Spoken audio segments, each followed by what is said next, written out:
everyone. Welcome to the 5th Annual Commonwealth Institute Annual Town Hall. We're very excited this morning to have yet another stellar group of chief executives and leaders in our marketplace. And I don't want to spend any time with a lot of intros because there's lots of questions and conversation to happen this morning. So at this point, I would like to turn it over to Liz Walker, back by popular demand, to moderate our town hall conversation. So take it away, Liz Walker. Thank you very much, and good morning, all of you. It is so good to be here. It's good to be in sunshine. It's good just to be. I am honored to be your host this morning of the Commonwealth Institute's 5th Annual Town Hall, Leading Through Extraordinary Times. You know, when we started the series 5 years ago, we had no idea just what extraordinary would lead to. Here we are after a year in darkness, stepping back into the light after millions of deaths and illnesses, social isolation and social distancing and social unrest, and an insurrection that threatened the very grounds of democracy. What an extraordinary year it has been. And everything we thought was certain, we're no longer sure of. So this conversation becomes all that more important. And we have many questions that we want to ask our leaders today. What has changed for you? What have we lost? What have we gained? And of course, where do we go from here? Welcome to the Commonwealth Institute's 5th Annual Town Hall, Leading Through Extraordinary Times. And I'd like to welcome our panelists this morning. Joining us, Kate Bucher, who is the Chief Financial Officer for Hubspot Employee Resource Group. Prior to Hubspot, Kate spent 11 years in finance and business development roles and has served as Senior Vice President of Business Finance and Operations. During her tenure, Kate was instrumental in building out the finance business support capabilities and functions at Akamai. I hope I pronounced that right, Kate. She also spent 10 years in investment banking at the Blackstone Group, UBS, Credit Suisse, and Donaldson, Lookin, and Genret. And so we are glad to have you with us, Kate. Dr. Christina Royal is here. Dr. Royal is the president of Holyoke Community College. She is only the 4th president of that community college and the first woman, multiracial and queer leader to serve in this capacity. She has served in progressively responsible roles in both academic and corporate environments. Prior to her presidency at HCC, she served as the provost and vice president of academic affairs at Inver Hills Community College. Growing up as a first-generation college student, a woman who knows poverty, she understands the challenges that her students face and the importance of having an inclusive environment where everyone can thrive. Dr. Royal was recognized by Business West as a 2020 Woman of Impact and was recognized for outstanding leadership on the issues of diversity, equity, and inclusion by the Association of American Colleges and Universities and Cengage in 2021. Now, Pallavi, am I pronouncing that right? Pallavi Verma? Good morning. Pallavi, Senior Managing Director of Accenture, I think I got that right, a global professional services company reaching more than 120 countries. Pallavi is responsible for North America quality and risk. And in this role, she drives quality programs across all businesses and industries in North America, while also monitoring and managing the risk profile of the overall business.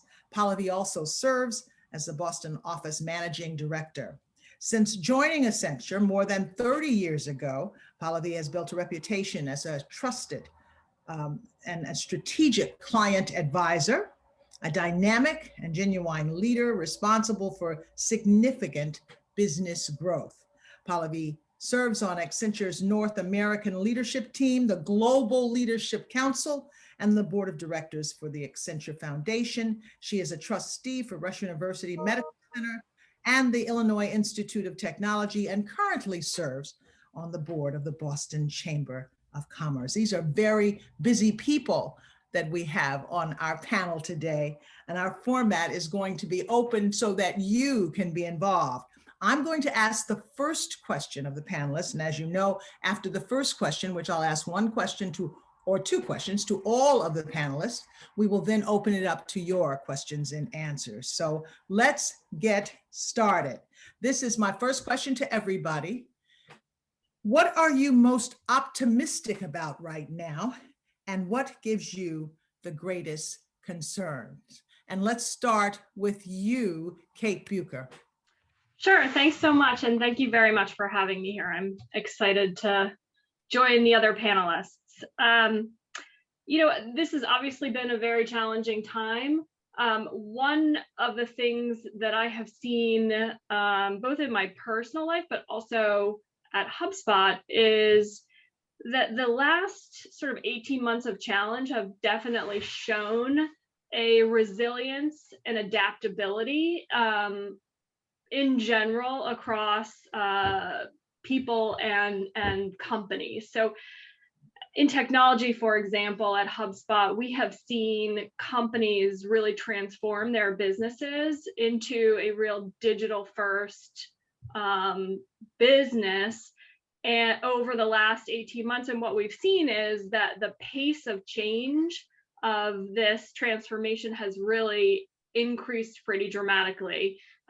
One of our peer companies has said we've had 5 years of innovation in a quarter. And in addition, we've seen just the pace of new companies being created increase as well. And so there is innovation that is happening as a result of the challenges that people are facing. So that that makes me very optimistic, our ability to sort of adapt and respond.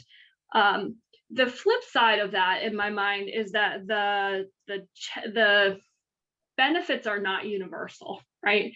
The change is happening, I think, in a very concentrated way, where the people or segments that are more benefiting from some of the changes that we are seeing are segments of the population and business that, frankly, are probably better off already.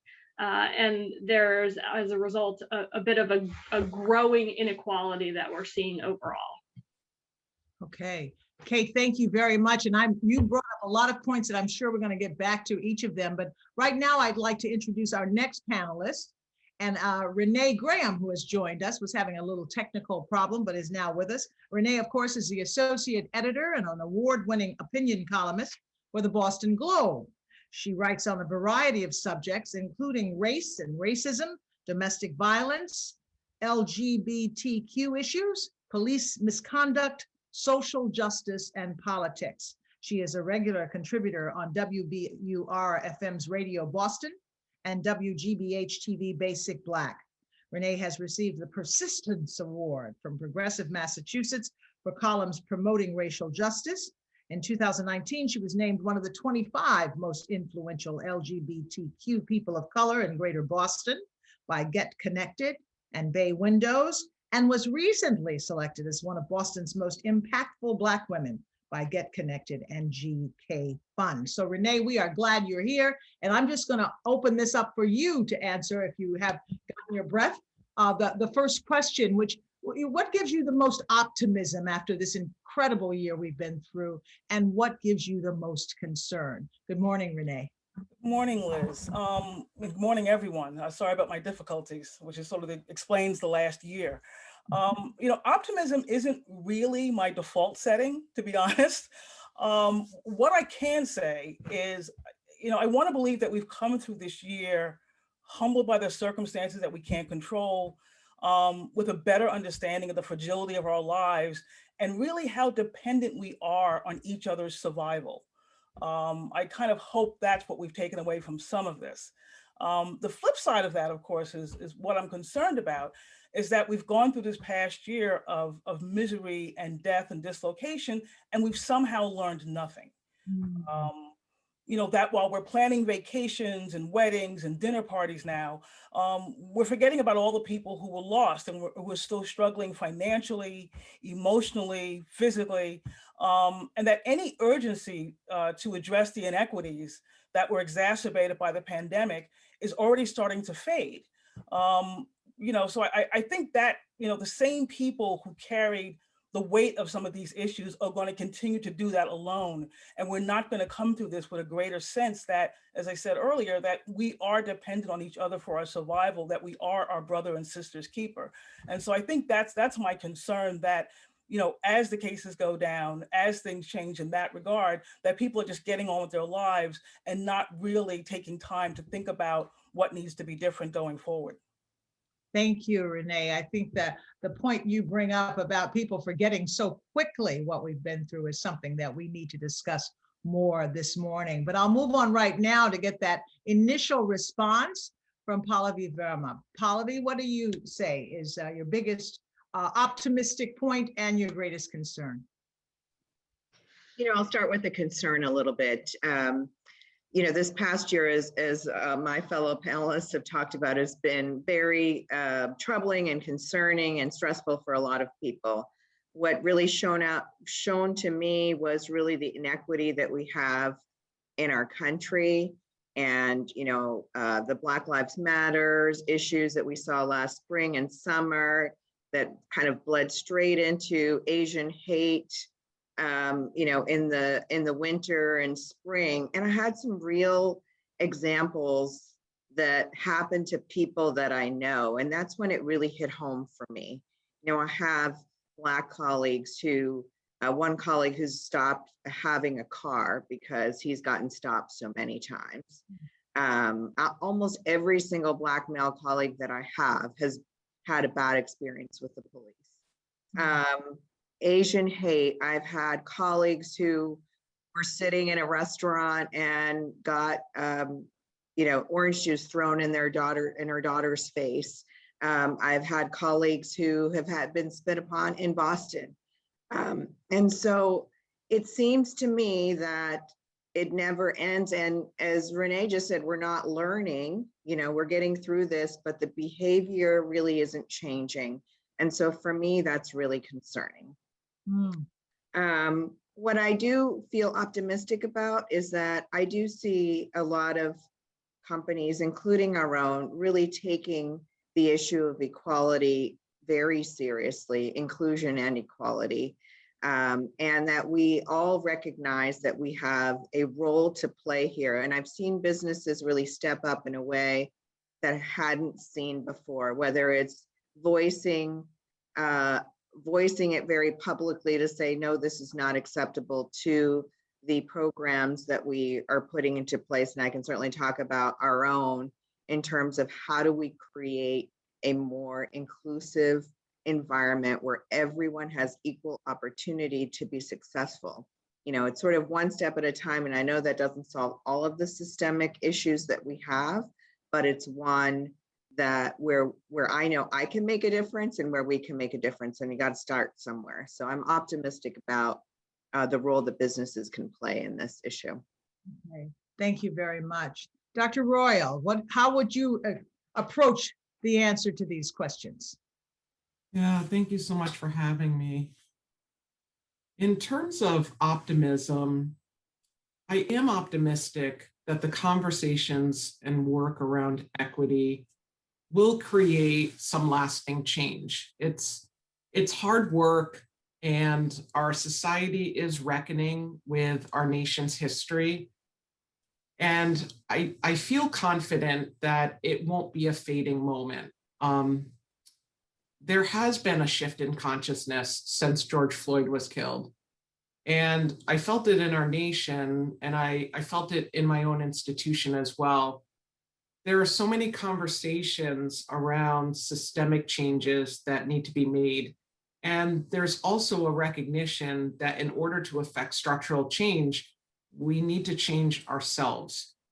And this work with equity really begins with ourselves. So each person needs to do their own work while we collaboratively work to dismantle systems and structures that aren't equitably, in my case, serving our students. I am optimistic that we will be better individually and collectively on the other side. But this is not going to be without a lot of difficult work, difficult conversations. and change. And it makes me think of Albert Einstein's quote about problems cannot be solved at the same level of consciousness in which they are created. And I think that there's been a shift in consciousness.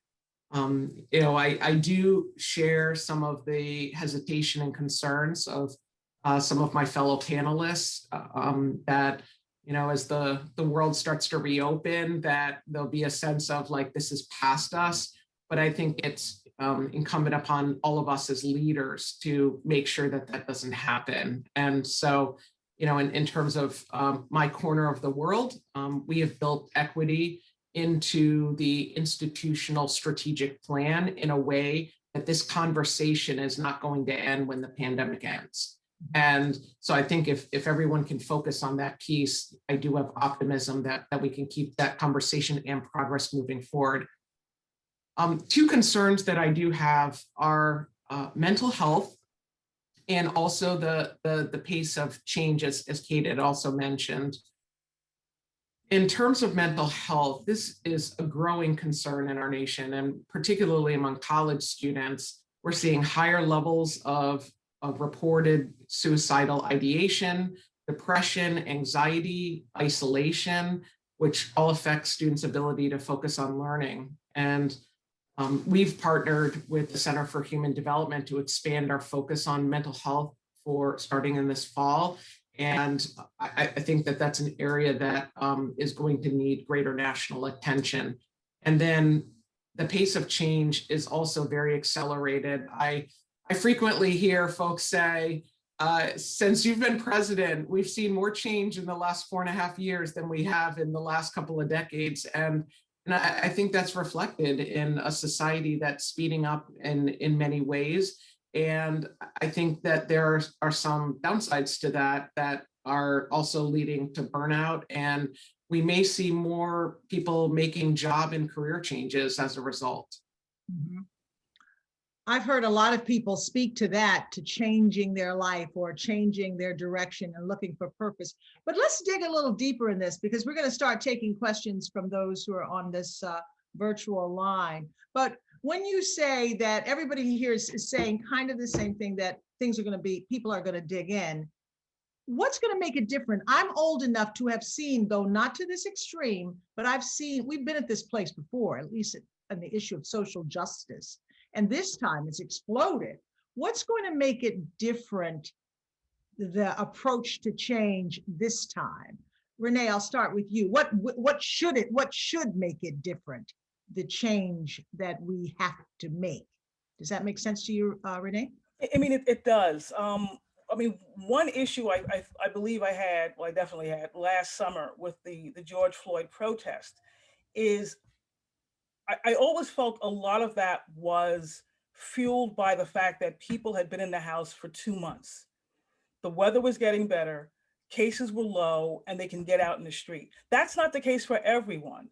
But I think the numbers we saw, I think if it was happening now, I think it was happening, we're just about a week away from the first anniversary of George Floyd's murder. I don't know that we would see those same numbers.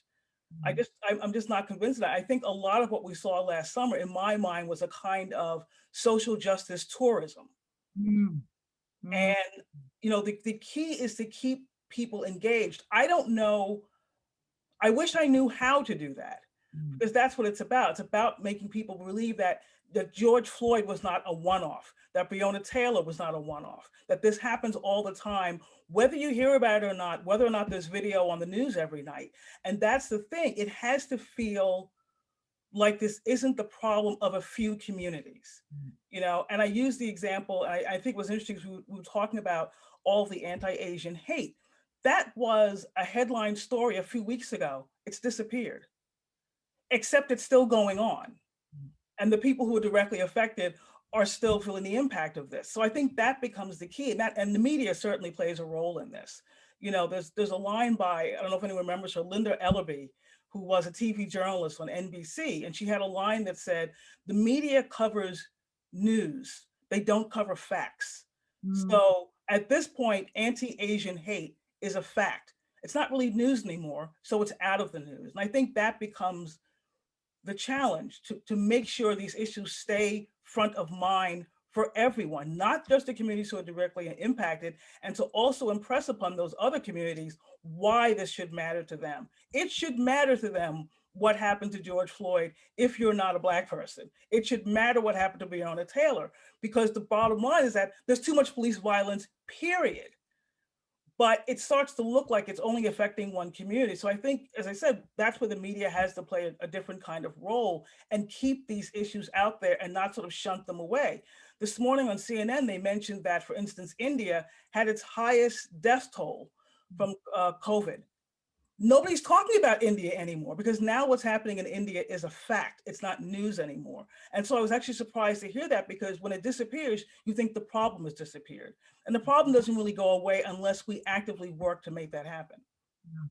Would anybody else like to address that issue of what it's going to take to make change this time different from in the past? I guess I would add maybe a little bit of something from on behalf of corporate America. I think that the expectations of companies have foundationally changed, both from the shareholder perspective, but also from the employee perspective.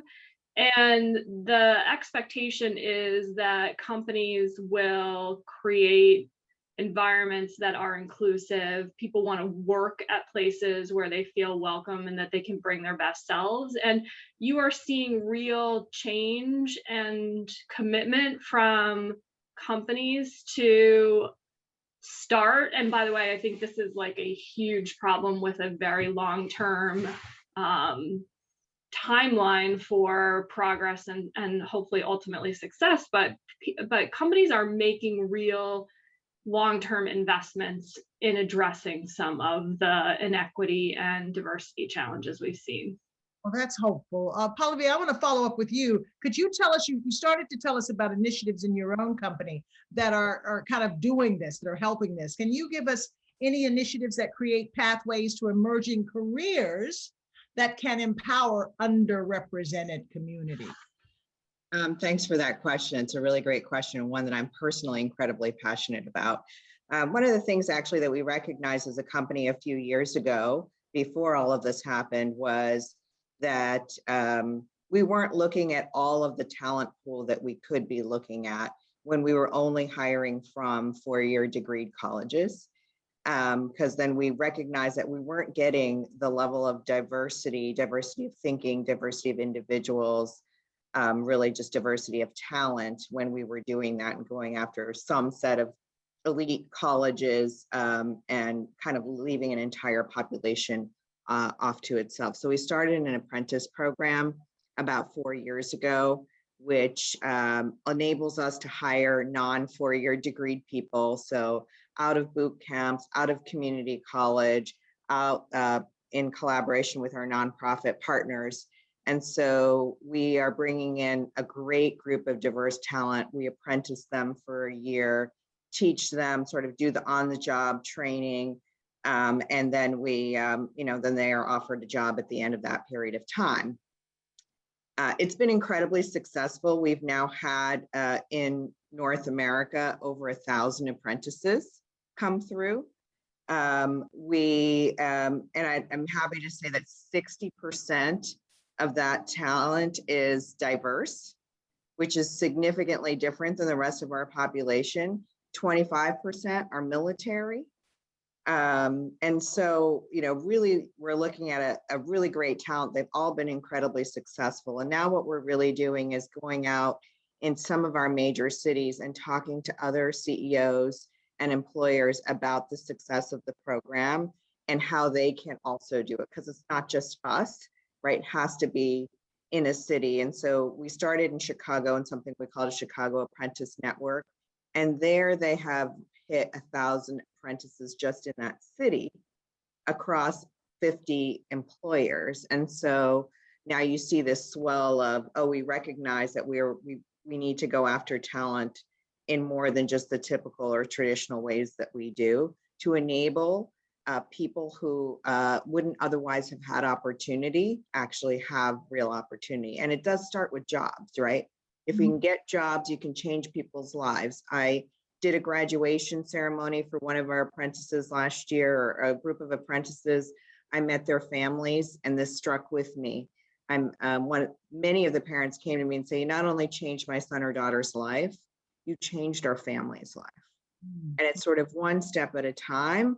We got to keep, going through and providing the opportunity for people we wouldn't have otherwise provided opportunity for. So anybody want to talk to me about apprentices or starting an apprentice program? We have playbooks, we have how do you get it done, what do you need to do, all that stuff. I'm very passionate about it, but I think it makes a big difference in Chicago. It is making a huge difference, and I hope I do it in Boston. I moved from Chicago to Boston a year ago, so you're going to hear some Chicago stories. Because you really haven't had time to get out too much in Boston this past year. Exactly. I moved and the city shut down, so it was not great timing, but I am here.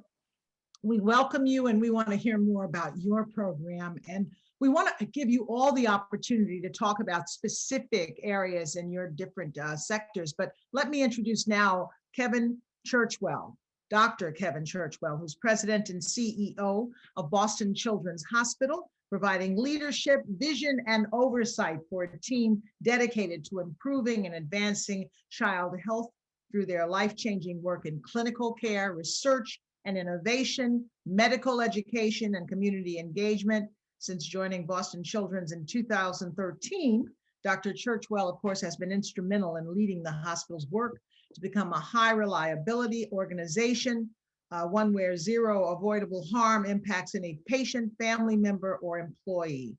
He has brought to Boston the same passion for enhancing patient family experience, I know this firsthand, that defined his tenure as CEO of both Nemours Alfred DuPont Hospital for Children in Wilmington, Delaware, and Monroe Carroll Jr. Children's Hospital, part of the Vanderbilt University Medical Center in Nashville, Tennessee.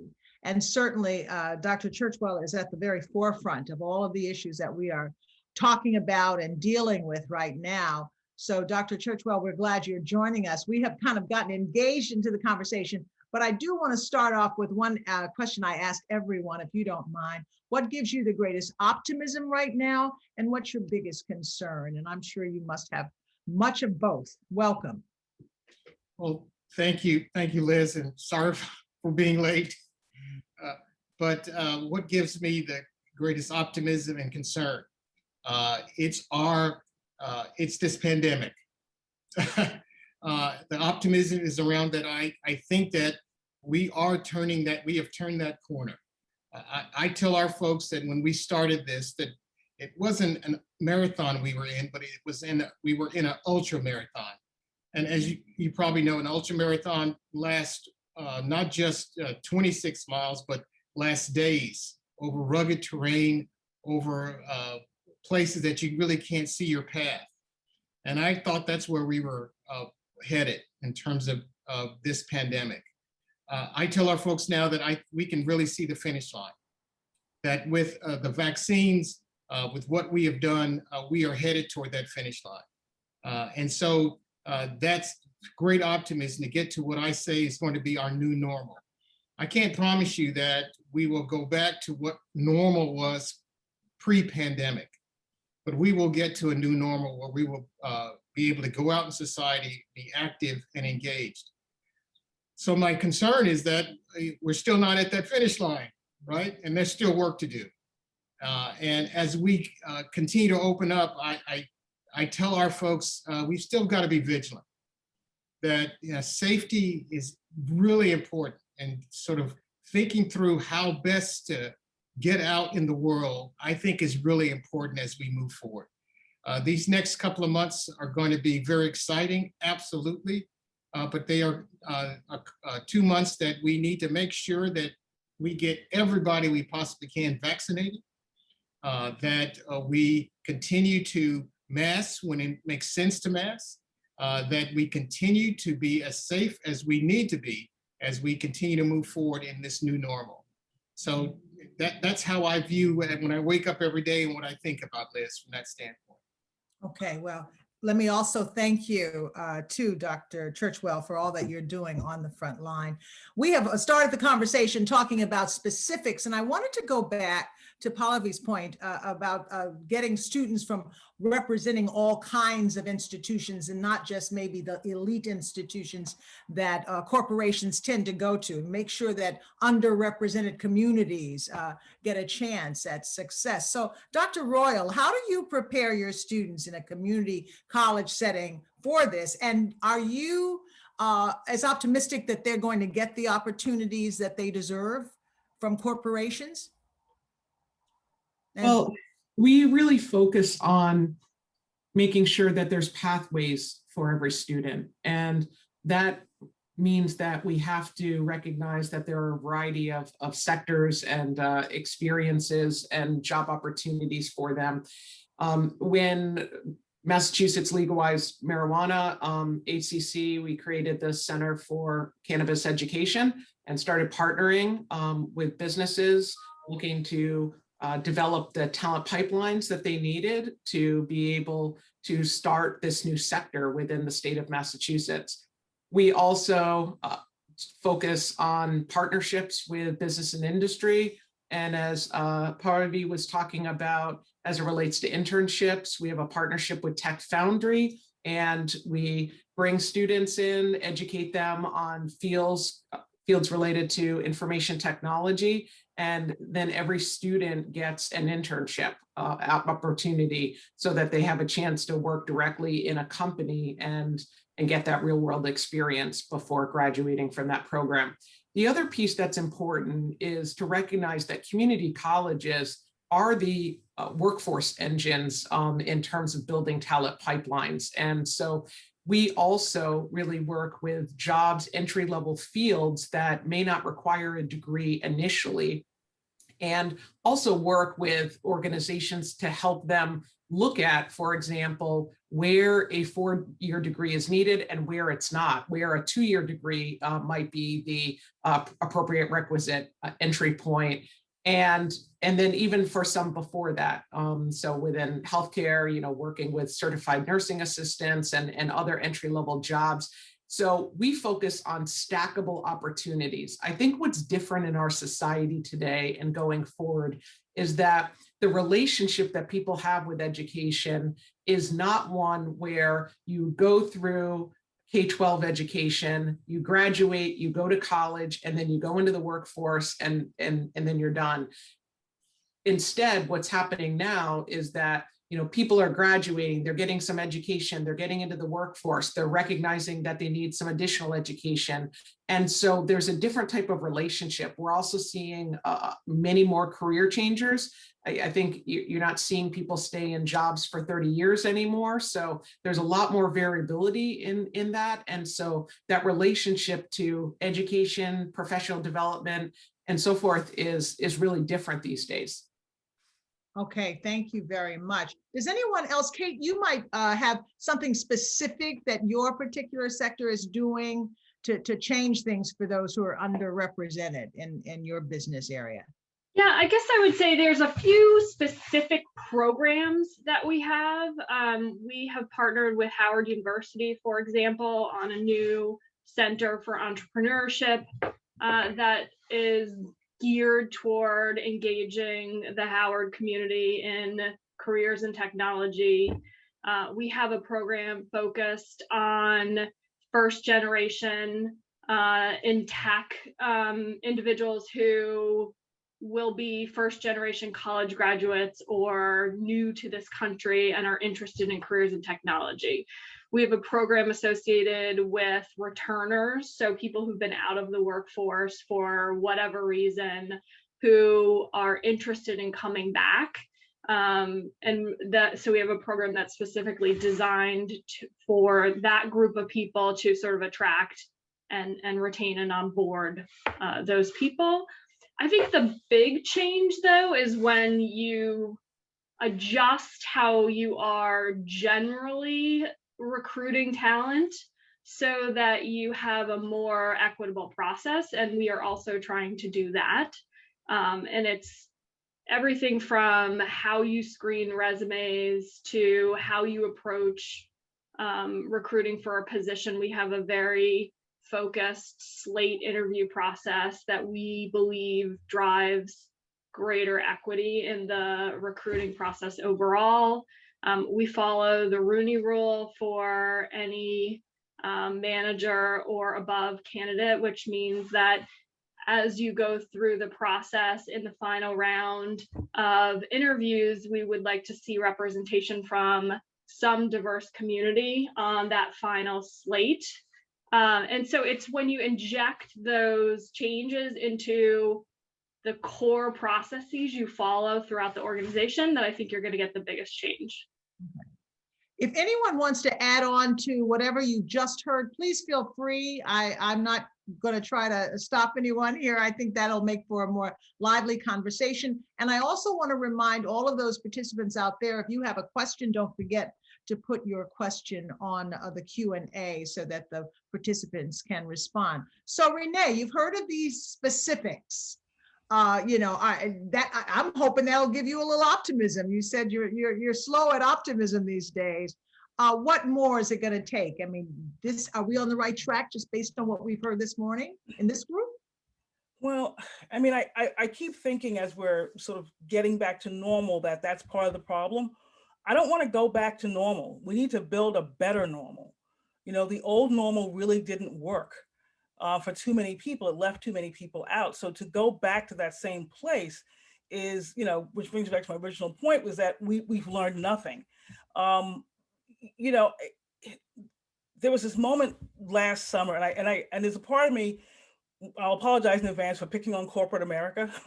Not my intention, but it just kind of happens. But when there was that whole thing on Instagram where it's like, well, we're going to take down our Instagram feed and put up a black box for the day, you know, in honor of, you know, George Floyd, social justice, whatever. And I remember thinking, what? Like, what is that? Like, what is that supposed to be?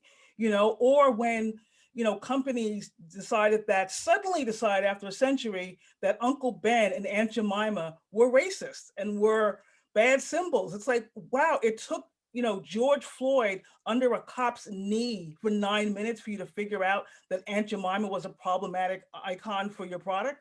You know, that's the kind of thing. I feel like I need to see sort of real changes and less, and that's no reflection on the panelists, but less hand wringing. And there seems to be a lot of that. One of my cousins just became a diversity and inclusion officer, and she's very excited about it. And I'm trying to encourage her, and, you know, because I love her so much, but I also want to say, you know, this is an absolute burnout job, don't you? You know that the company that hires you think that hiring you is the end goal and not actually making changes. And so I think that's the thing for me. I want to see, you know, like the companies that got rid of Aunt Jemima, who's in your boardroom now?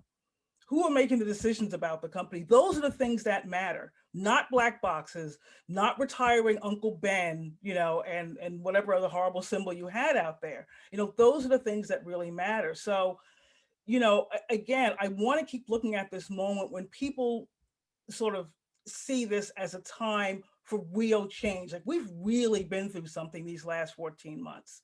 And if we don't come out of it better, it's going to be just a horribly missed opportunity. It almost feels like what I imagine America might have felt like when the Civil War ended. And we were about to enter Reconstruction. It's like, okay, now we get to become the America you've been talking about. And of course, we know that did not happen because there were a lot of people invested in making sure it didn't happen. And we have to do something about that this time, because I don't know that there are any fewer people who want to kind of hijack this moment and push us back to where we were. So, you know, I want to see, you know, we're a year on from George Floyd, things are just starting to sort of, you know, open back up again in terms of the pandemic. So let's see what companies really do. Let's see what differences are really made. And so that when something happens, we don't have to say, gee, I wonder who made that decision. You know who's in those boardrooms when decisions get made, because you see what the goal, you see what comes out of it. So I think for me, that's the key, just to really make sure people aren't just talking about it, that they're actually doing it. We're going to have to wait and see on that. Please, Dr. Royal.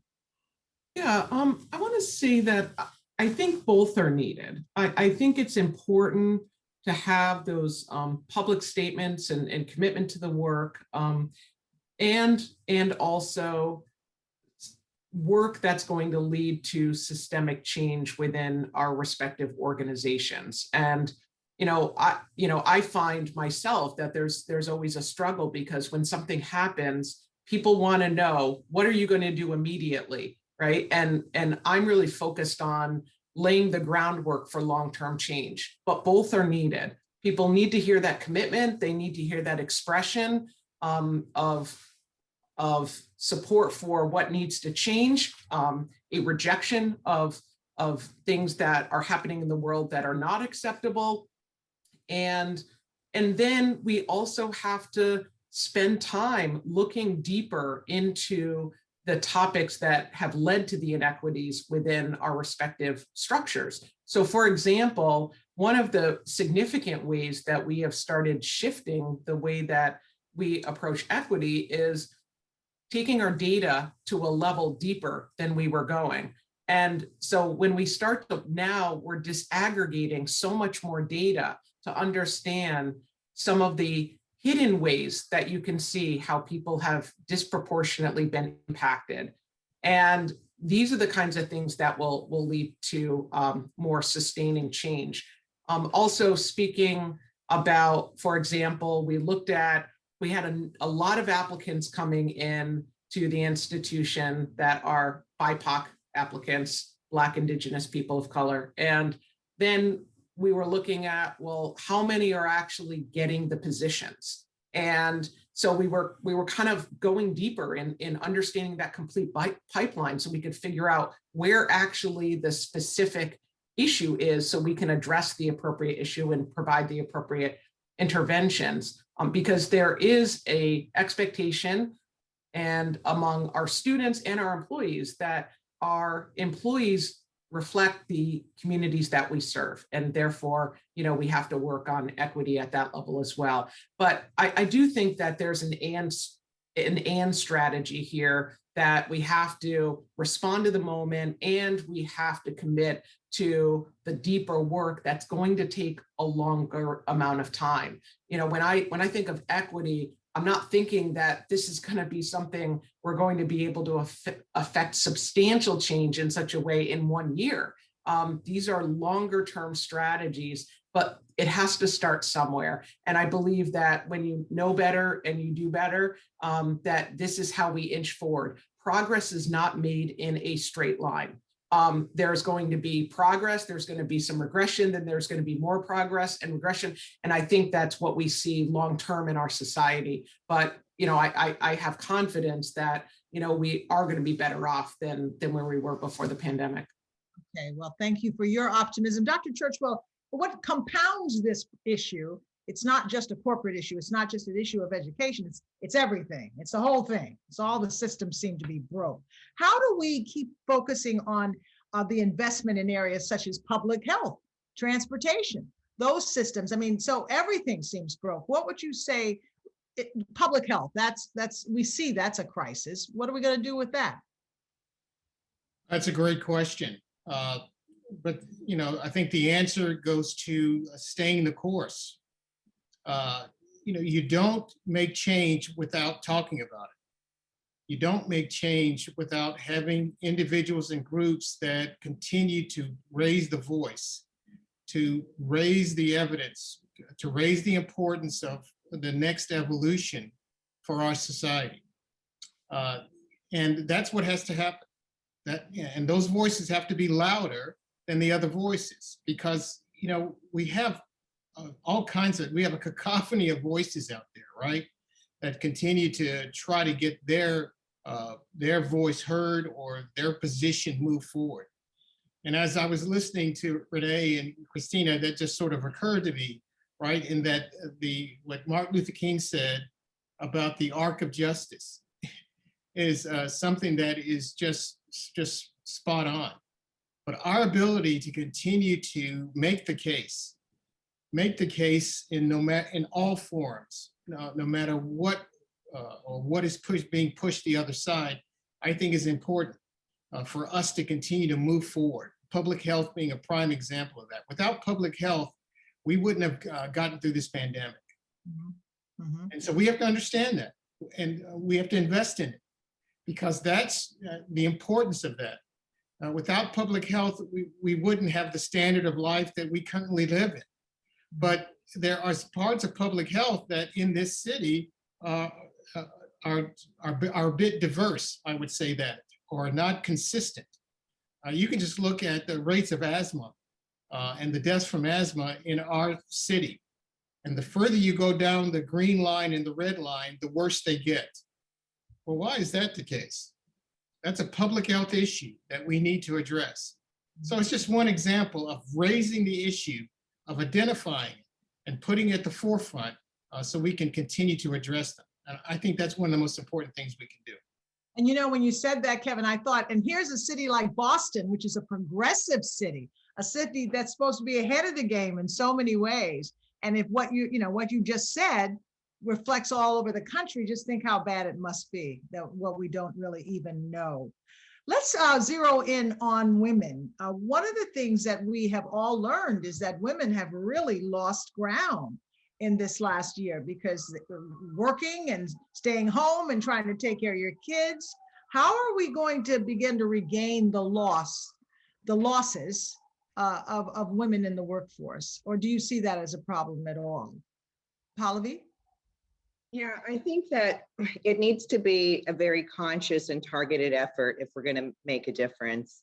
So a couple of things that we're doing that I'm going to share just to give others that are listening some ideas. So one is that we've publicly announced our ambition and our goal along with our statistics related to gender. We put out a goal that said by 2025, we will be 50-50 men and women. We are currently at 45%. So we have a little bit of ways to go. But when we're an organization of over 500,000 people, so each percentage is a significant shift. We're at hiring at 49% women, so that needs to obviously move higher to get to the right number. But I think going out there and being public about it, and we have several initiatives in terms of where we recruit from. We have something called the Mom Project, which is, I think, similar to what Kate was referring to on returners of work who may have been out of the workforce for a period of time. So we've initiated that, where we'll hire, moms who went out of the workforce for a period of time, come back in. We have several programs to make sure that we see our women progress at the same level. So it's not just about representation in aggregate, but it's about representation at all levels, including management, and having very targeted sort of percentages that we want to get to in order to achieve that balance. And we're doing that obviously for gender as well as race, but you asked the question around gender. So I think it's about, setting targets, being public about it, holding ourselves accountable. And I think the one thing that does give me optimism is that our employees have a voice, and they call us out if we're not doing the right things. And the thing that makes me happiest is that they feel like they can, because we allow them to do it without consequence. And so we allow our employees to actually voice what they see, because we can't always see everything. And so having that input is really important as well. So lots of initiatives around women and gender, but I think it's about setting and being very transparent about those targets. Liz, you're muted. I can't believe I finally got a mute. Dr. Moyo, would you like to take that? And we're running out of time, so we want to just go really succinctly so we can get to everyone. I'll be brief, but in 2019, we conducted a basic needs survey, and 27% of our students responded that they were the primary caregiver of a child age student, and 35% reported missing class due to lack of childcare. 17% had talked about bringing their child to class with them due to lack of childcare. So when I think we're talking, and granted, there are also men who are also caregivers and single parents, but I think in terms of addressing women in the workplace, I think the childcare issue is a huge issue that we have to find ways to provide better support. And I apologize, we have a whole nother hour. I was moving faster than we are, so please feel free to take your time. Evelyn Murphy, who is out there, and Evelyn, we're always glad that you're with us, who of course is a wage equity expert, has noted that we have an amazing opportunity to power a wage equity gap closing moment as we bring people back to work. And she's wondering what you think about that. Have you seen that kind of thing? These are specific actions. We can close that gap. Have you, any of you seen that in your own company? Is that going to happen in your company, in your hospital where you are? Closing the wage equity gap. Anyone? That's happening, Liz, in our environment. Recognizing the issue and really putting our foot on the gas in terms of one, identifying it and then correcting it. You know, one of the issues in healthcare, and I'll just take pediatrics as the prime example, is that 20 years ago, the workforce, 30% female, 70% male. As of today, it's 60+% female, 40% male. You can't stop it. And so, you know, that workforce is going to define what we need to be doing. And so we've got to get our act together from that standpoint. I think that those societal forces continue to drive us really understanding what needs to happen. And there will be stops and starts. I think this pandemic has shown a prime example of that. But in order for us to be successful, we're going to have to really concentrate on this and to be able to move it forward. Any other thoughts on that, the wage gap equity issue? Yeah. I mean, we took, I think, a pretty big step forward in Massachusetts when we sort of adopted the pay equity law a couple of years ago, where for any new employee, we have stopped asking for historical compensation as part of the process and asked and focused much more on, you know, what is the fair pay for the role that the candidate is interviewing for and taking. And I think, again, as that is a critical play, that's critical because it allows for a reset at a point in time where, you know, a woman or you know, another person is accepting a role to make sure that they are being paid fairly for the job that they're doing. And we at Hubspot, we adopted that certainly in Massachusetts, but we adopted it globally. And I think it's a really important tool to make forward progress here. Mm-hmm. Anyone else? I just think we have to stop this narrative that's sort of dominating the conversation right now about, well, we're paying people not to work. So you have to cut these relief packages so that people get back to work. It's not addressing the fact that people aren't making enough. The thing isn't to cut the package, it's to increase what you're paying them. And I've yet to hear an employer who's been saying that say, you know what, maybe I need to pay my employees more, and maybe that will get them back to work. And I think, you know, Christina said it as well. If you don't talk about childcare, you know, then you're not really having a conversation about women in the workplace. You know, that is a huge issue. And how many decades have women been talking about this, and it's still not really happening? And so it reached this crisis point with the pandemic. And so maybe, just maybe, people start to understand the importance of this. I think one thing people came out of this last year was the idea of finding a work-life balance. And there were people who kind of found that, because suddenly you could do your work and, you know, get a load of laundry done. You can do your work and you can get other things done. And that you can't do that when you're in an office 8 hours a day. So I think companies really need to figure out a way to start working with people where they are, to have good employees. But, you know, good parents make for good employees. You know, you can't get your job done if you're freaked out about where your kid is or what's happening or who's going to pick your kid up. So I think, you know, some of these conversations have to be changed, as opposed to, well, women aren't in the workplace, why is that? Or, you know, people aren't going back to work because the government's giving them money to stay home. I think those are really toxic and insidious conversations to be having, especially after the past year. Mm-hmm. we all were engaged in remote learning, remote work. What do you think that's going to be our biggest change, that we're going to remain that way, that companies are going to shut down these high rises in Boston and let everybody stay home? Or what do you think that is? That a turning point, or am I being naive? Anybody? The remote element of life.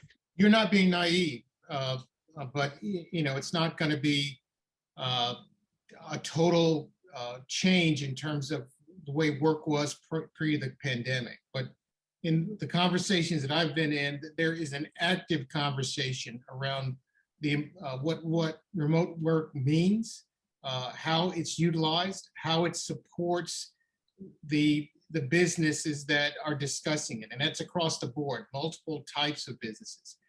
In terms of the work-life balance, in terms of getting the individual to work at their top of their license, we like to say it, or to be as productive as possible. And the view that the way we were doing it before actually didn't work out as well as we thought. In healthcare, we're looking at it from the standpoint of all of those issues, in that it's pretty obvious that there is a portion of our workforce that is very much engaged and adapted to remote work. It's fit them. There are others that have had a real hard time with it, I will tell you. Mm-hmm. And then how do we figure that part out as we come out of the pandemic? In terms of that balance is going to be really important. But I think it's here to stay. It's certainly here to stay in terms of how we access and are able to take care of our patients through telemedicine. And that telemedicine was always the future for us, right? We thought, well, we'll get it done. It's going to be the future.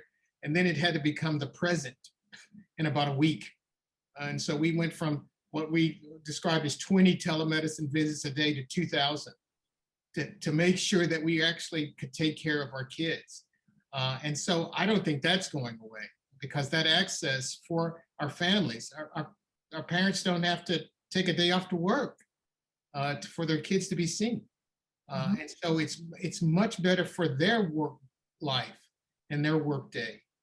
And so we need to continue to figure that out as we move forward. Okay. I just want to add that this is from Pam Reeves, that Bank of America just announced a $25 minimum wage by 2025. So that's, for me, breaking news. I don't know if you already knew that, but that does say there's one specific move forward. I have another question for all of you. I'm going to read it. I think we all agree that representation matters, but I find companies tend to go straight to hiring junior folks who can be trained at entry levels rather than applying a more inclusive approach to hiring at leadership levels. How do you think we can move past this approach? I mean, I can start a little bit on that. I mean, we are, for any leadership level hires, there is a lot of scrutiny on making sure that there was, number one, a diverse slate. So that's a start, but that doesn't change if the outcome is the same, right? And so we started with a diverse slate maybe a few years ago, and then recognized that that wasn't still garnering the results that we were looking for, particularly for leadership hires. The entry-level hires for us are very diverse. We're, more than 50-50 gender. Our diversity pool, especially in African-American, Black, Hispanic, numbers are very high. So we do great on that, but it is the leadership level, I think that's important. And we look at it both from a promotion standpoint and others. And right now, quite frankly, if a leader that's trying to hire other leaders is not bringing in the right sort of mix of diversity talent, they won't be approved, and they're just not.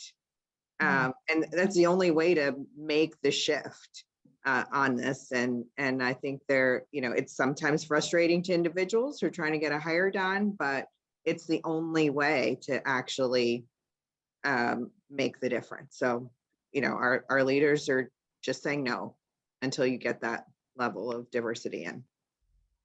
Kate, do you have anything to add to that about the leadership approach in hiring? Yeah, I think there's a couple of things. I would say yes to what Pallavi is saying. You need to be focused on diversity of hiring across all levels. But I think the other thing that's important is to make sure that we are making investments in the talent development, in particular around high potential and diverse talent within the organization, so that you're creating the new leaders within your company. Because that is, to me, a very strong path for us to drive change of representation at that sort of manager, director, senior level. Okay. Anyone else?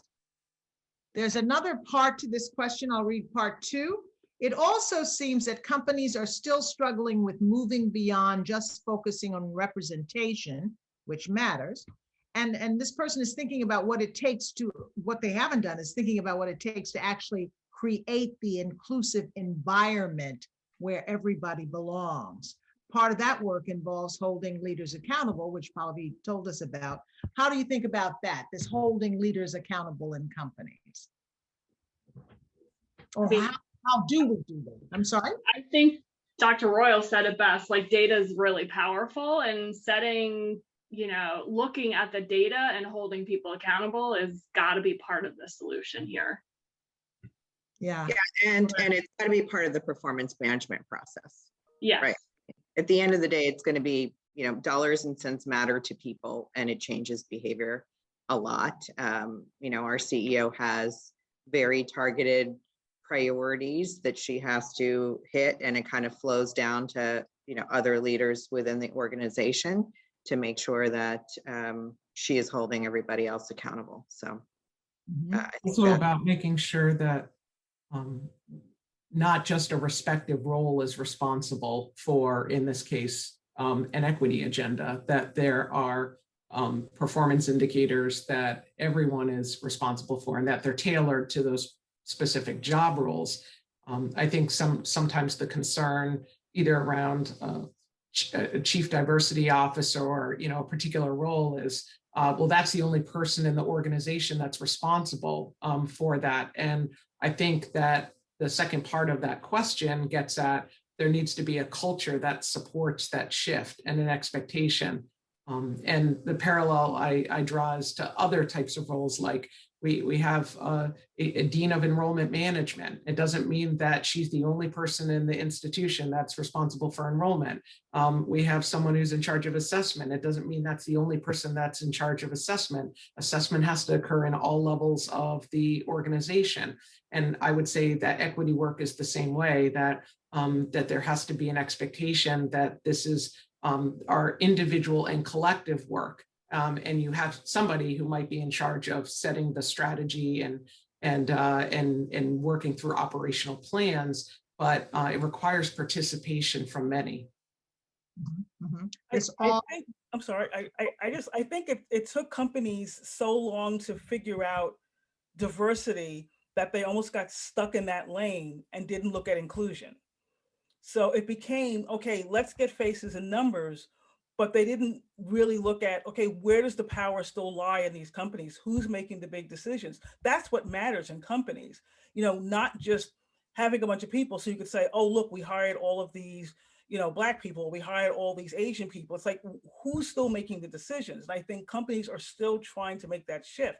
That's why they've sort of changed it from, diversity to diversity and inclusion, because a lot of people started saying, but wait a minute, okay, I'm in the company, but I'm not getting promoted. I'm not getting the best assignments. So what's the point of having me here other than to make your company look good? So I think the emphasis really needs to continue to be on inclusion and power. Like who's in those offices? Who makes those decisions? Who gets to sit at the table? And it doesn't really do much good if you've hired all these people and they're still on the outside looking in within your company. Mm-hmm. So you've got to kind of create that path to the power, path to the top kind of thing. Is that what you're talking about, Renee? Right. I mean, it's, I can remember, when I was a member of NABJ, which is the National Association of Black Journalists, and they would have a massive conference every year. I mean, like thousands of people. And you would sort of go back to work and an editor would say, well, why don't we have more people of color? And they would say something like, well, we don't know where to find them. And it's like, I was just at a convention with thousands of them, like that kind of thing. It has to be intentional. You have to make the effort to do it. You can sit back all day and say, well, I couldn't find anybody, or we found these people and this is the job they're going to be stuck in for the next 10 years. You don't get credit for that. You get credit when, well, so use the example of the globe, when your masthead looks like the communities you're supposed to be covering. Mm-hmm. That makes me think of what we were doing with the COVID vaccine, the issue of accessibility, the issue of going into the community and trying to, bring people out as opposed to just standing at the door, standing outside and saying, well, nobody's coming. Right. So it became about hesitancy and not about access. So, early on, it was like, when it was about testing, it's like, well, people aren't getting tested, or Black people for some reason just seem to be getting sicker. It didn't look at all the inequities that created the situations as to why they were more vulnerable. And it became kind of the same thing with the vaccine. Well, these people just don't want it. It's like, well, can they get it? So when they were saying things like, well, it'll be available in CVS and Walgreens, a lot of communities don't have CVS or Walgreens. So why aren't you getting into the churches? Why aren't you into community centers? You have, meet people where they are. And I feel like that's where people kind of fall down. They fall into one narrative and they can't really see anything else. Right. We have to think about doing it differently. I wanted to just bring in some comments from our chat. The pressure from institutional investors and proxy advisors in the public market space is encouraging. This is from Pam Reeve, demanding reporting and plans on equity and diversity topics. So that pressure has to come from all directions. I think that's what she's saying there. Any other thoughts on this this part of the subject, this part of the conversation?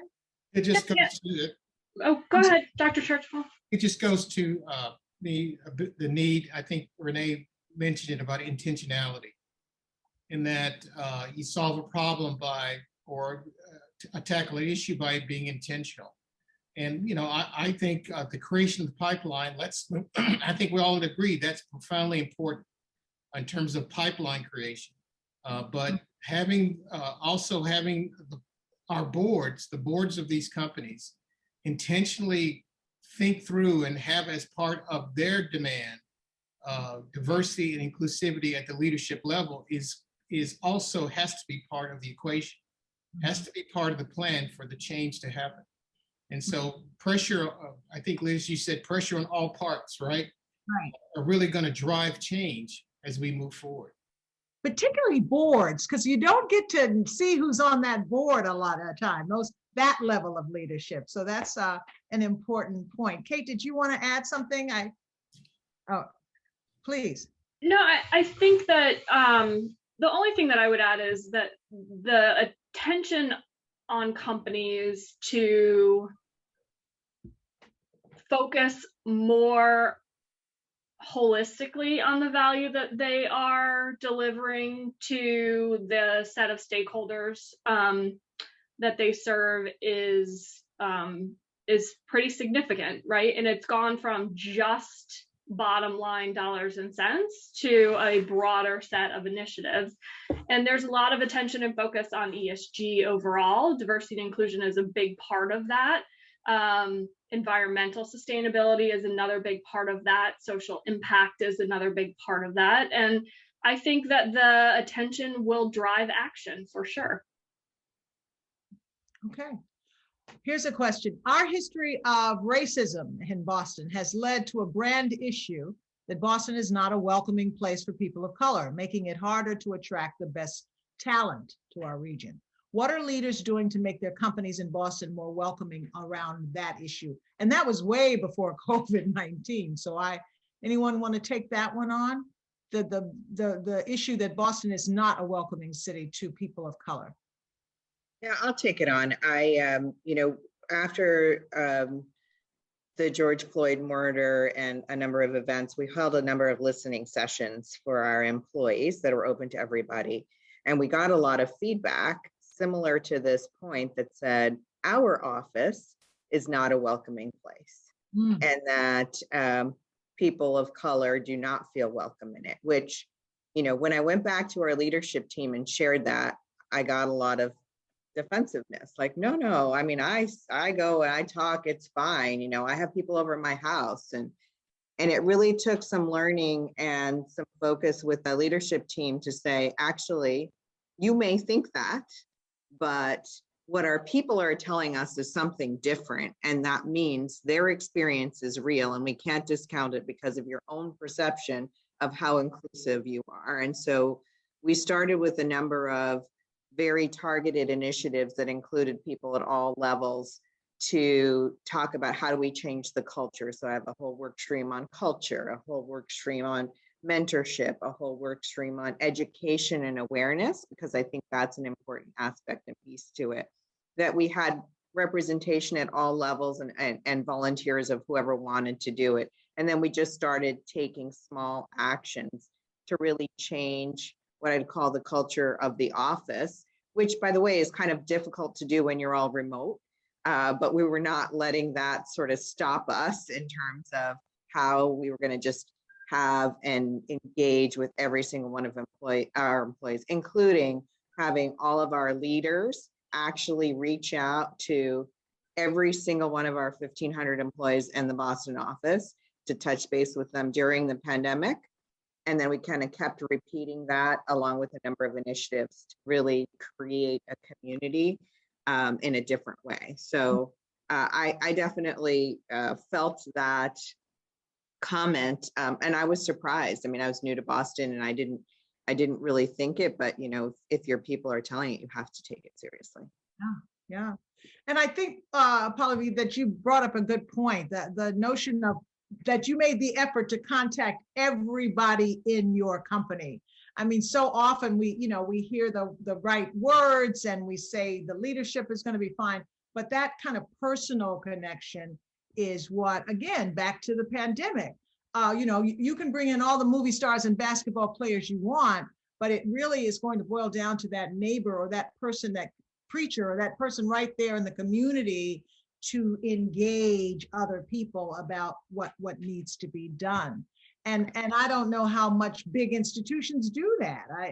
The ones you guys are talking about, you guys seem to be the good guys, but is that realistic to even think that what Pallavi's doing is going to be done or something like that, which is necessary? First of all, do you think that's necessary? Renee, I'm going to go to you because you've got the critique here today. Do you think it's that kind of personal connection that's going to make a difference along with the structural?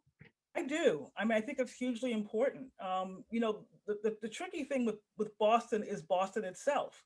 The city has a bad reputation. It's not even, corporate life here. It's just the city itself. So when I've been here over 30 years, but when I came to the Globe, originally people said, oh God, you're not moving to Boston.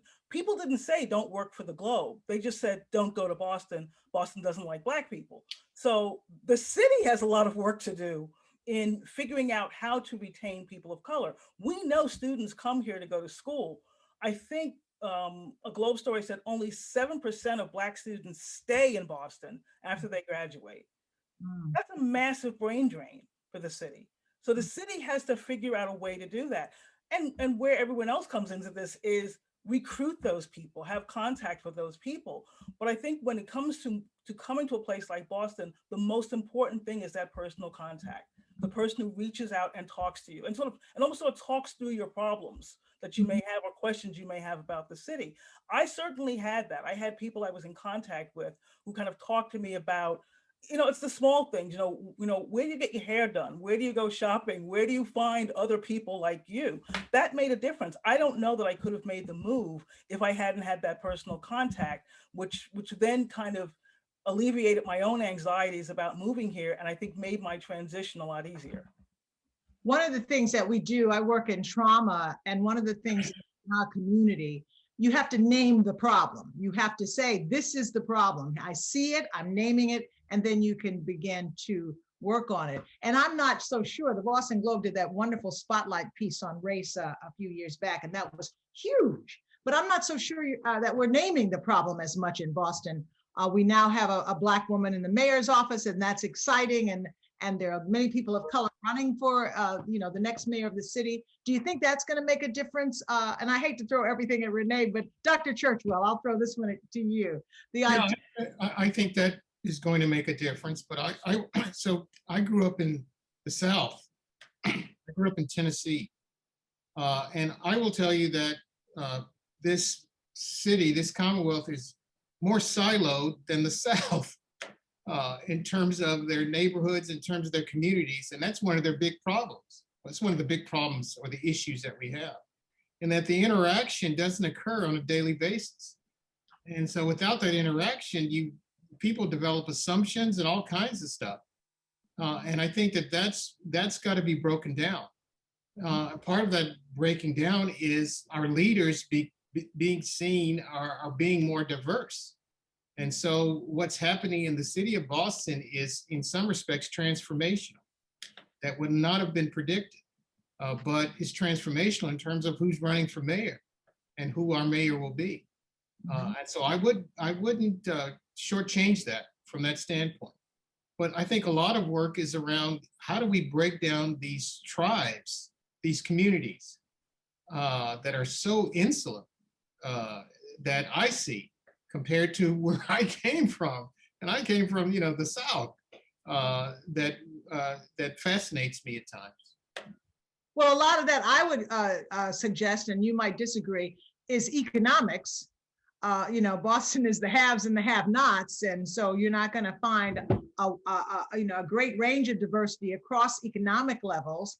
And that goes back to our initial conversation of jobs and inclusion in your companies and inclusion in moving up in your companies. So it's a complex problem, and everything is impacting everything else. Would you agree? You can't do one without doing the other. You have to change it all. It all has to change, right? It all has to evolve. Absolutely. But the opportunity for folks to interact socially is going to be one of the most important things that happens, because it's not, I have to admit now, I'm not going to fix it in my generation, right? But it's the generations that are coming up that are going to fix this problem, that we need to empower to fix this in terms of their interactions, in terms of how they do things. It's going to be really important as we move forward. Okay, here's another question. In terms of giving persons of color careers versus just jobs, are there techniques, efforts, and/or initiatives happening at your specific companies to re-look at the workforce and find those staffers who have fallen through the cracks in your company, not gotten promoted to leadership positions? And how do they advise those employees to advocate for themselves if they do feel persistently overlooked? How do you advise them to move up? Anyone? Dr. Royal, do you have a class for that at your school? Yeah, I'm a big fan of mentorship, and we have enacted some mentorship initiatives, particularly being able to expand through this pandemic with a federal grant that we received to bolster our Alana Men in Motion program, which is for men of color. And in this, we provide mentorship and pair them with a mentor, as well as provide workshops and education to provide that community of support that they need to be successful. And I see that also being very important in terms of leaders within companies and other communities, because oftentimes that people are going to look for support from other people that can relate to their respective identities. And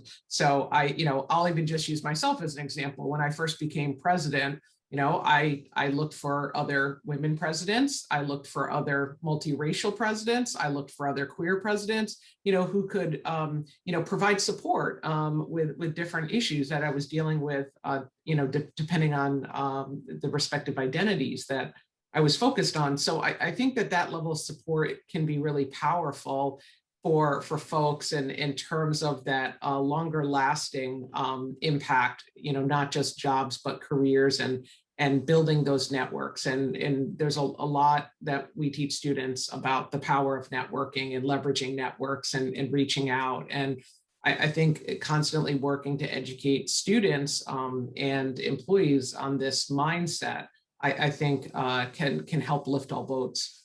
Mm-hmm. I don't know if things have changed in the corporate world. When I was in television news, everything was so competitive. The last thing you would do is help somebody else, because that would be taking the job that you wanted or whatever. How do you change that kind of a culture or environment? Or is that just what it used to be and it's not like that anymore? Pallavi? Yeah, I was going to add to what Dr. Royal was saying, but I'll answer your question as well. I mean, I think it is cultural, right, about creating a place of abundance where everybody feels like they can be successful without competing with each other, and creating that collaborative environment. But also, to answer the other question, I just wanted to share a story related to, how do you advocate for yourself? Because I think advocating for yourself is an important aspect of career progression, including having mentors and sponsors that Dr. Royal talked about. When I started at my company more than 30 years ago, I received an invitation to a formal event. That invitation said, "The partners and their wives invite you to." And I thought at that moment, what have I done? And this is the 80s, right? Like in my mind, this is the 80s. Women should be able to do everything, right? So we've come a long way. But one of the pieces of advice that I got that I share with everybody that's listening was, people like to give advice. And so you can always go to a senior person, a mentor, a person that you work for, to say, "Hey, I'd love to get some advice from you. Can I buy you a cup of coffee?" And I use that in my career to advocate for myself in a very sort of subtle way about, "Hey, I need your advice about how I get to the next level. And will you help me think through this?" I not only got the person in the boat with me, I did it in a way that wasn't demanding, and it helped me through and helped me progress. So I think there's nothing better than advocating for yourself in a way that fits with your personality. And that's a way that fit with mine. So just I leave that little piece of advice for you. Is that something, do you think that's possible anywhere? You say everybody likes to give advice, but sometimes cultures, I was reading about a young man in a law firm who said that he was so intimidated. He was in the firm, but he had to kind of change himself to meet the demands or the culture around him. He had to talk not so loud. He was intimidated by the environment. So I guess I'm sorry. I guess P, just call me P. that moment it went out. The question is that available in any company, do you think? The just simple thing of asking for advice? It should be. It should be. I mean, I can't talk for every company. I think that you can lean in on human nature, where people generally, like to feel like they give advice, right? And it's a flattering thing that you do when you're asking somebody for help. It may not work, but I haven't seen an instance where it hasn't worked in my environment, but I hope that it works other places, but it's certainly true that not every culture is as open as the one that I went through. Any other advice like that? I would just say, I'm sorry. Go ahead, Renee. Oh, I think it helps to try to find a mentor. That makes a big difference. And someone who kind of guides you through the politics of the office and who you need to be talking to, and even just to raise your own confidence. I think it's hard when you first join a company, especially if it's a very big company, to kind of assert yourself. You want to be part of the company, but you don't want to draw too much weird attention. You don't want to seem like you're coming in and trying to take over. And I think that's especially complicated for women and people of color, because we're not really trained to do that. White men don't seem to have a problem doing that, but it's really difficult for, I think, women and people of color. So I think you have to figure out, the people who can help guide you through that. In the 90s, most people at the Globe, most queer people at the Globe weren't out. So somehow we created these little occasional brunches we would have, and we called them the brunch that dare not speak its name. And we would have these like once a month or so, just to sort of get together and talk about the work culture and just talk about other things as well, but just to get a sense of how we were all doing. And I thought that was just really important because, and a lot of us are still really close friends to this day, even though we're all out now, or some people are just left. But though having that community within your work community, I think was just really been important. And the Globe has had that in different ways. You know, when Black employees would start, we had a kind of welcome wagon. You would sort of walk over to them and go, hey, how you doing? What's going on? How are you doing? And they knew what we meant by that. How are you getting along in this company? How are you getting along in Boston? So I think it's really important to try to find a support network, a mentor, but also a support network to sort of help you through. Kate, if you wanted to add something, and I do want to follow up about mentors. I think Renee said it very, very well. I think that mentorship is very important, but throughout my career, I've had as much importance from peer support, which is what Renee is describing, as I have had from mentorship from senior individuals. Okay. Let's shift a little bit and just get a little bit more personal. Back to Pallavi, I got it right that time. Your statement about mentorship, about advocating for yourself, to Renee's point. Tell me who's been your greatest mentor? Who kind of helped you be successful in your career? And how assertive were you? Pallavi, I would imagine that you were assertive because of your advice. What do you think? Who was your greatest mentor? You know, I have to say it's been a long career and I've had a lot of mentors. First and foremost, I would say my parents actually were my mentors because they gave me the platform to feel confident enough to go after anything I wanted to go after. And so they were important role models for me. They were immigrants, you know, working in corporate America, and I learned a lot about politics and corporate and all that stuff just from them. And they sort of gave me the confidence to go after whatever I wanted to. At work, I'd say my mentors were generally my bosses. And I'll share two quick things. One is every time I had a new boss, I would have an interaction with them and just tell them, hey, listen, this is my expectation of my career progression and what I want to get out of it and what my timeline is. And, you know, if you see me progressing in that way, that's great. If you see me not, you know, performing at that level, then please let me know.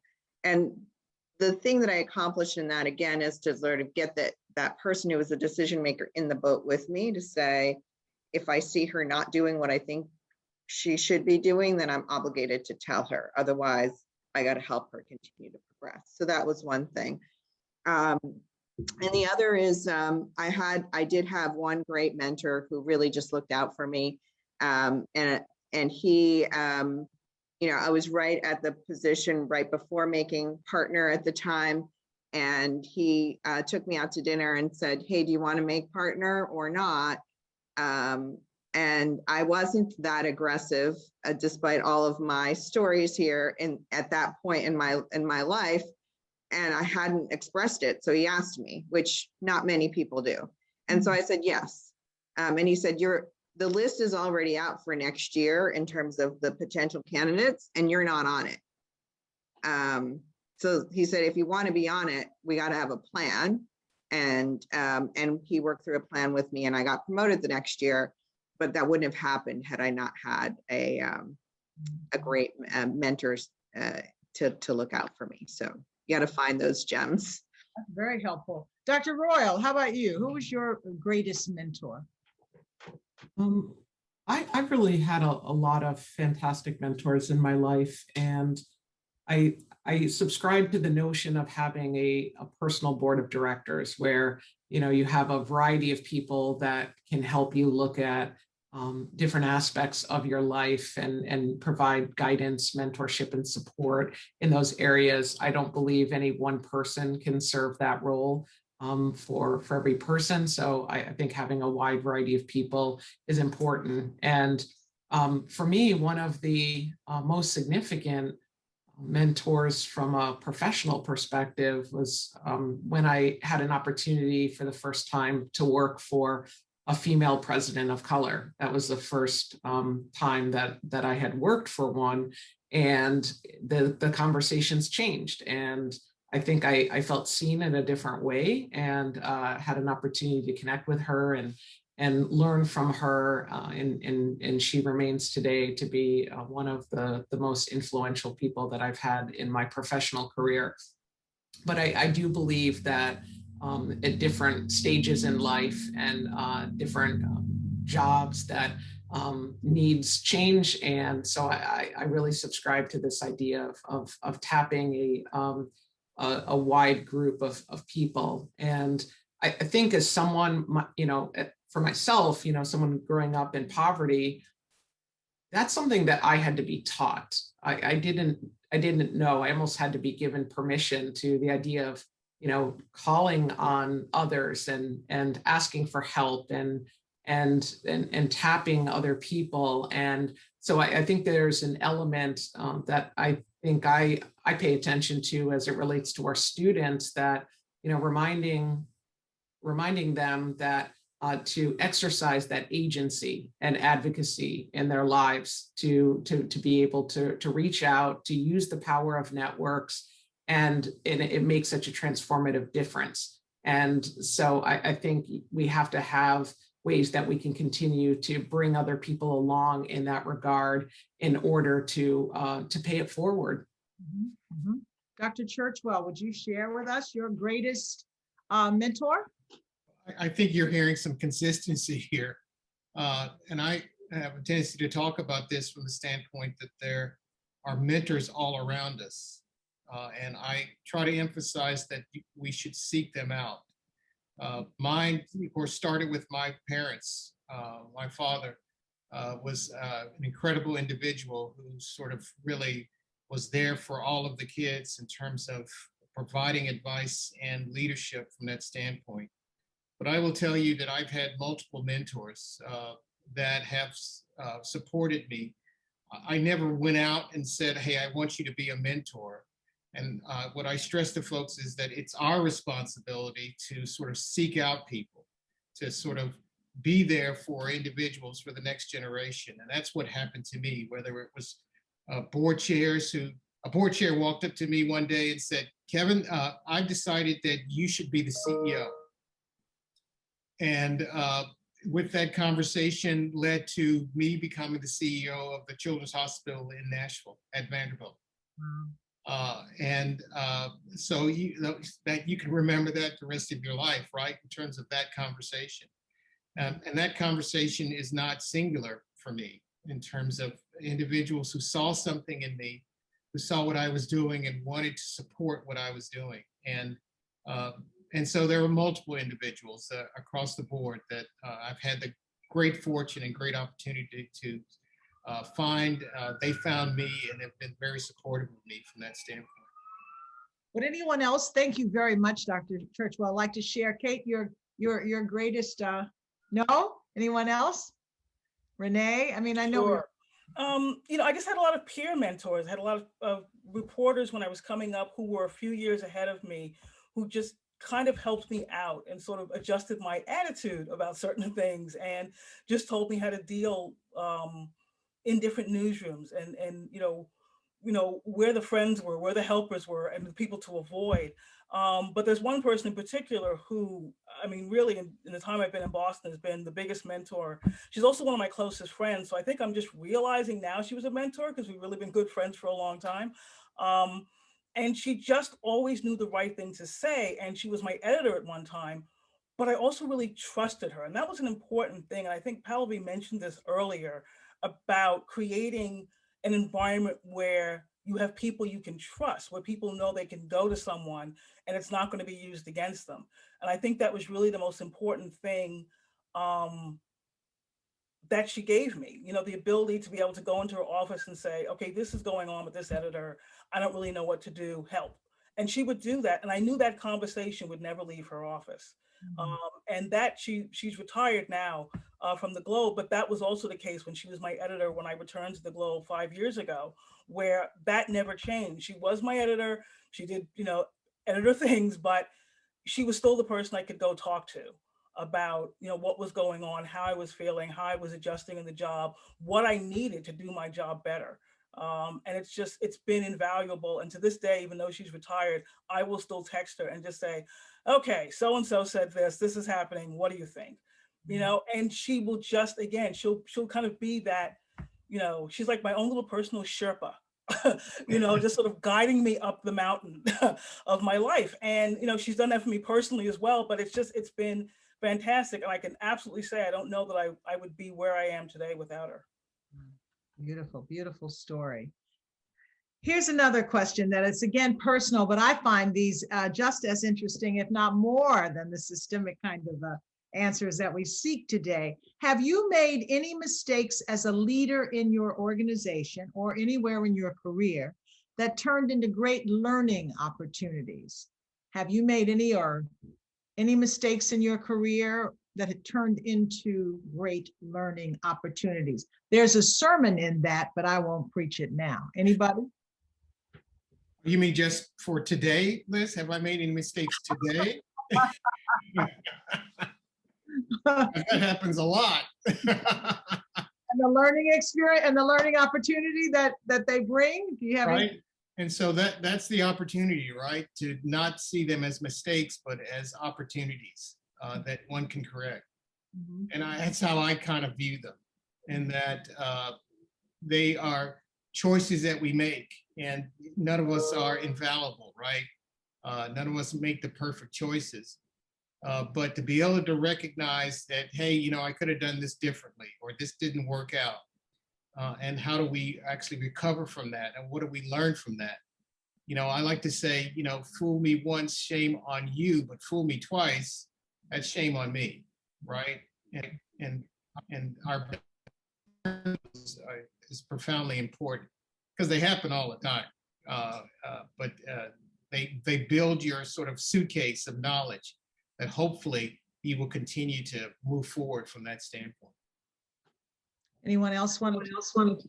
Yeah, I would just add, I've had plenty of mistakes. I think we all could do that. I think one thing that I've learned from that, and I try to do, is to recognize that we all do complicated things. And so mistakes are going to happen.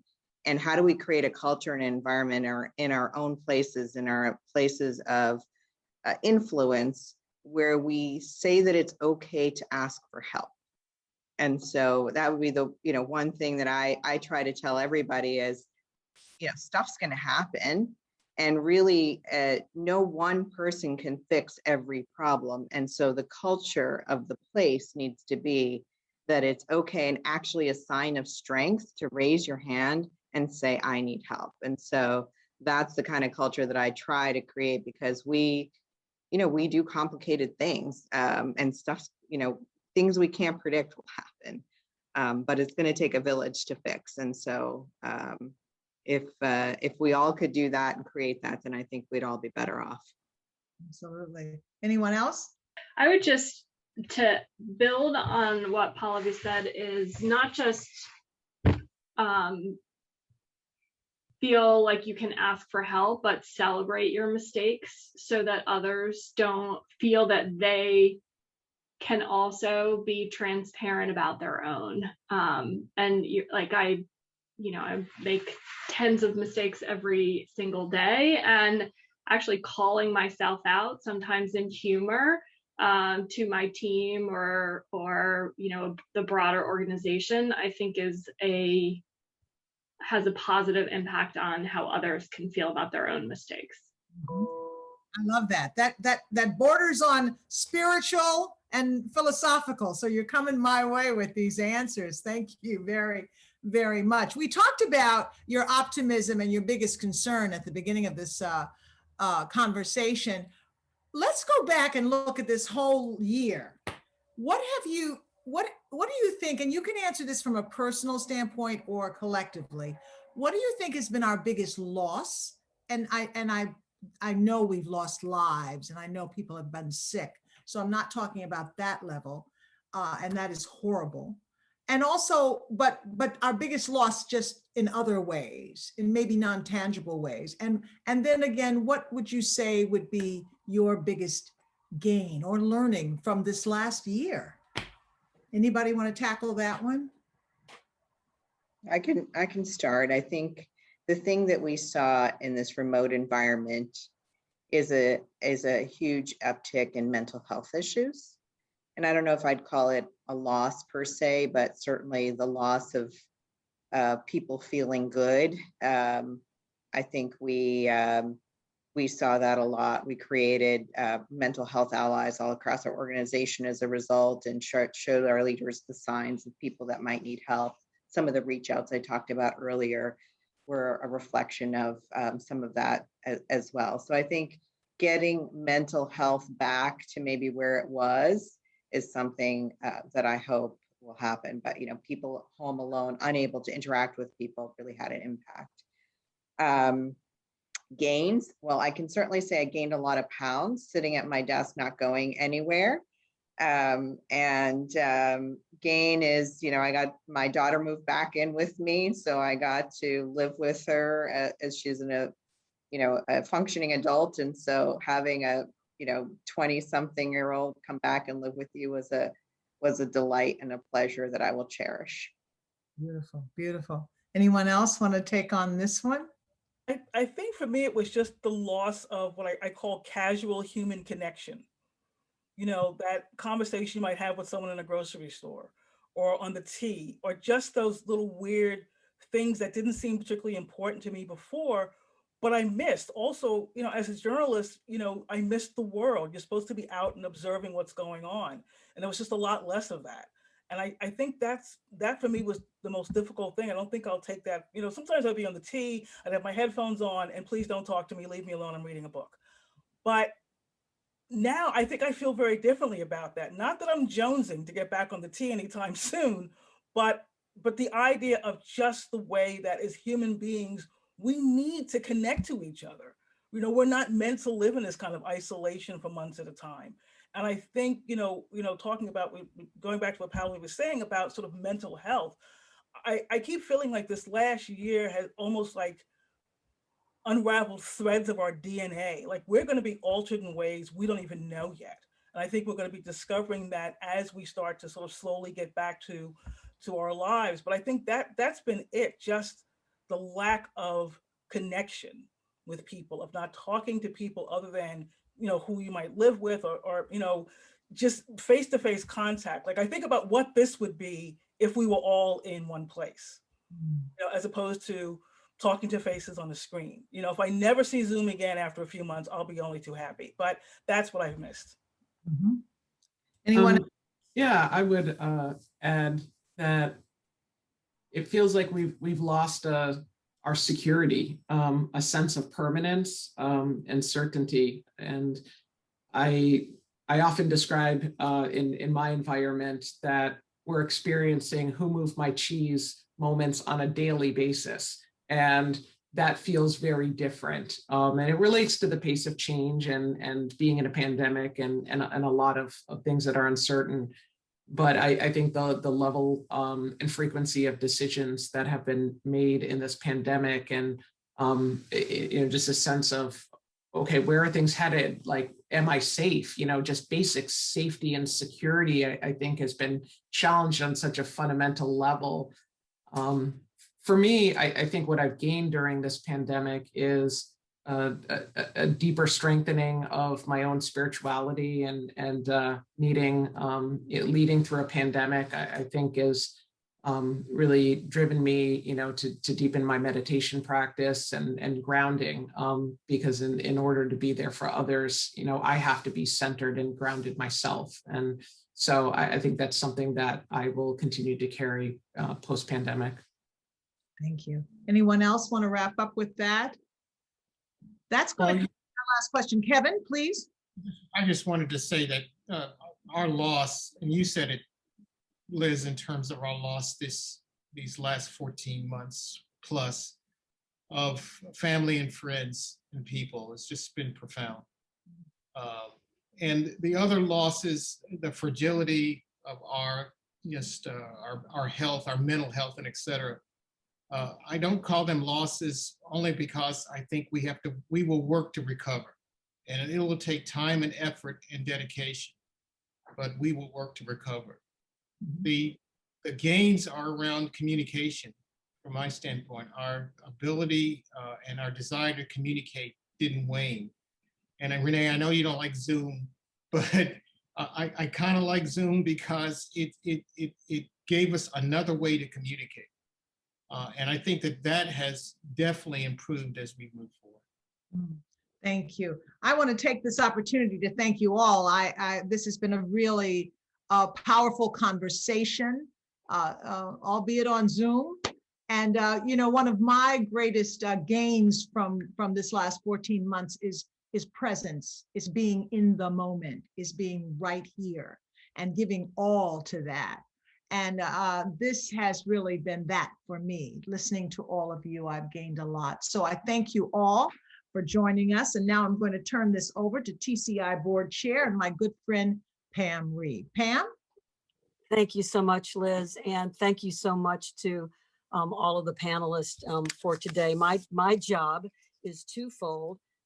One is easy and one is hard. The easy one is to thank our fantastic partner, Loch Lord, and Matt McTighe, who is the partner there, who is our friend, our partner, our collaborator in crime on so many wonderful programs and topics. Matt is a guy who walks the walk and talks the talk, and we're so pleased that Loch Lord sponsored this event this morning. Thank you so much, Matt, for all of your support of the Commonwealth Institute and its mission. My hard job is I'm supposed to, in the next 3 minutes, summarize what you just heard. So let me just be right up front and say impossible. Cannot do that. We've done this for a number of years now, and every year's conversation is different. It depends on what's going on in the world. We've been blessed by having Reverend Walker be our moderator for each of these. Let me just hit a couple of things that I take away.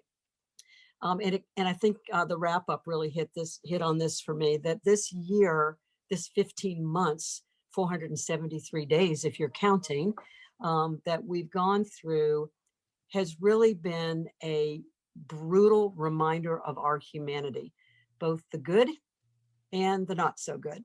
And the issues that were talked about for about 3/4 of the conversation having to do with gender equity, racial equity, healthcare equity, all inequities, and the issues that came to the fore are a reminder, not that the last 15 months created those situations, but revealed them unvarnished and in our face, and pretty hard to kick that can down the road, is too big a can. On the other side, companies and individuals and nonprofits rising to the occasion to address issues, to put programs in place, to spend their money more intentionally, all good signs. I'm with Renee. We need to kind of see it be more than a token. But I think we've seen some really good things. And my prayer and hope for us is that we don't forget as things get better and we get into our summer and we're all outside and we're all feeling happy, that we don't forget those hard lessons that we have learned.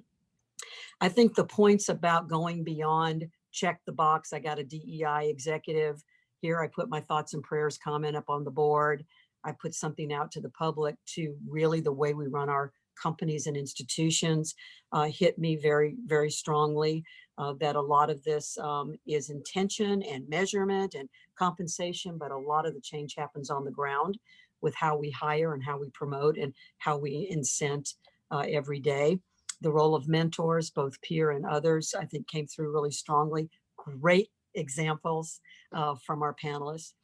And in wrapping up, I would say each of you, of course, is wonderful and a great leader in your own right. That's why we asked you to be here and are so thrilled you could. If I were putting together a group, how could you be any better? You have Kate, who can speak from the point of view of one of the tech leaders in the Commonwealth with a diverse workforce, both here and around the world, but let's talk about Massachusetts and what they're doing and trying to do to encourage more people of all talent levels, of all racial backgrounds, to consider technology, which has been a place that's been like giving people of color the Heisman for a lot of years. What a great reminder that tech is open and ready for business for all people of talent. For Kevin, reminding us that healthcare is kind of fundamental. It's kind of important to all of us. And that means all of us, and that the cracks in our public health system and in our health system need to be mended and can be mended with the right leadership and the right funding and the intentionality that he talked about. Pallavi runs a town, 500,000 people around the world that are being led and incented and maybe even driven to be more open, inclusive, and take advantage of all the talent, which is a consulting firm. It's all about the talent. Just great examples, really specific ideas. I was madly taking notes on many of the programs that they've put in place. And I want to talk to you about your internship program too, Pallavi. Christina, who's so inspirational because she is telling and showing the next generation how to be, how to claim their agency, how to use their voice, how to lead. Wonderful. Renee, I read Renee every day. Anybody who doesn't is putting themselves in a bubble. Read Renee every day. It is not comfortable. Renee is here to tell us the hard truth, to have us look at ourselves and question ourselves, even if we think we're all that and we're progressive. Wonderful. And then Reverend Walker is always the one to make sure we're actually asking the right questions, so that we don't let ourselves get away with being satisfied with where we are. So who could ask for a better panel? On behalf of TCI, its leadership, our CEO, Elizabeth Heiler, our board of directors, our membership, and frankly, the Commonwealth and people from all over the country who were able to come in today, thank you, thank you, thank you. I hope you have a wonderful remainder of the week and look forward to seeing everybody next year.